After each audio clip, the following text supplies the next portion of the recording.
Okay, so on page 10, basically we're going to mount the servos, the battery mount tray, and then we're going to go from there. So just going to put the servos aside for a moment and mount the battery tray.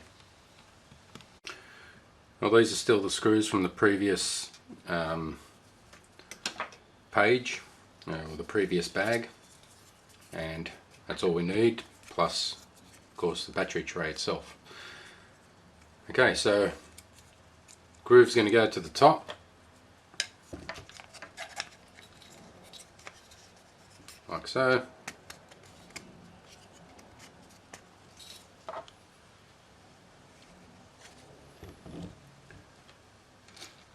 And basically we're going to put those in this fashion.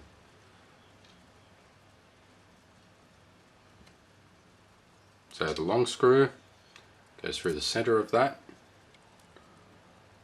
like that, and then you drop that through. Get your 1.5mm hex and push it until it comes flush like that,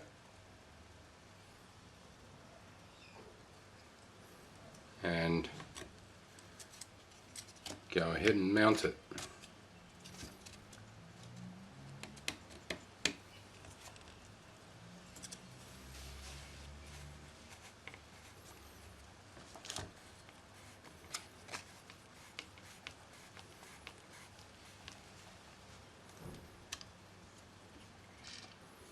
Bottom screw goes in by itself, no washers.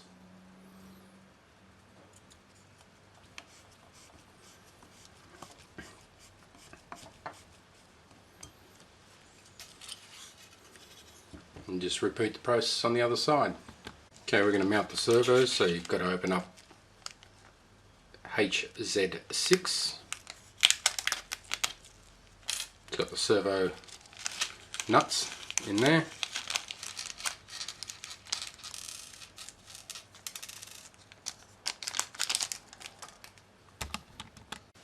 Okay, so lay out all your screws and your bolts and your servo nuts, have everything ready, know what size everything is, and lay them out in some sort of order. You get different size ball links, and with each packet of servos you get one of these rubbers and one of these brass bushes, which essentially that fits inside like that, but you need to get the rubber in first.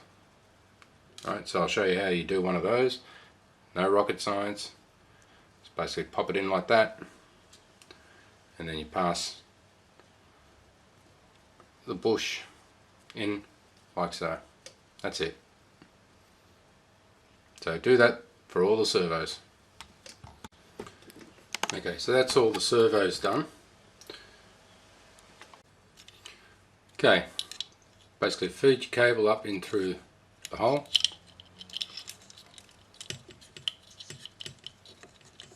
Have the servo mounted in that fashion. Okay, place a nut in behind, so you can get to the top one fairly easy, like so.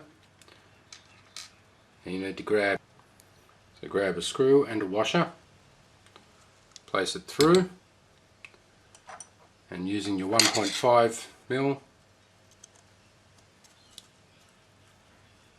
turn it until it nips. Alright, and then do the same with all the others. And this one here, you can actually get to it either that way, putting your finger through, or from the front, putting your finger through. There's plenty of room there to hold the nut into place. Okay, so those two servos are mounted in position, and I'm just about to put the elevator servo in as well. Some people like mounting them over here, some over this side, so really just personal preference, really. A line recommend you put it on this side here, so I'm going to go with that. Okay, so that's now mounted in position, and we're ready to go on to the next step. The other thing that we should do on page 10 is take care of putting in the ball links, and Align recommend 19.5 millimeters, which incidentally will be the last hole, and that's the one that you've got to mount it on, and put the ball link in and put a nut on the back. So I've got the elevator one made up and the aileron and pitch.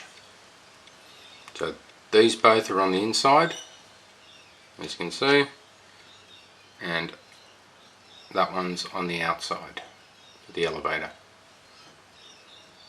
Okay, I'm going to put a bit of Loctite in there once I'm satisfied that I've got them right and they're the right lengths and I don't have to use a longer ball or something like that. So I'm not going to Loctite these yet, but that's what you should do, is Loctite them.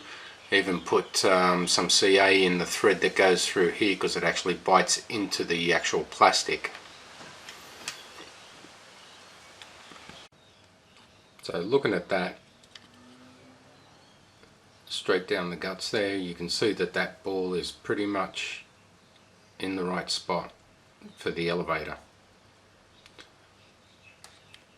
Yet to see if these are in the right spot, but we'll tell when we put the head on. Okay, I've put the head on and I can see it's going to be too far out. If you look at the other ball link that I've got underneath, as you can see, I know I've got it at an angle, but that's so you can see this other ball. You can see that if I put that ball on, that it's going to fall exactly below the other one, and that'll be my straight shot. So when you look at it straight from above, it will be a perfectly straight shot. That concludes page 10.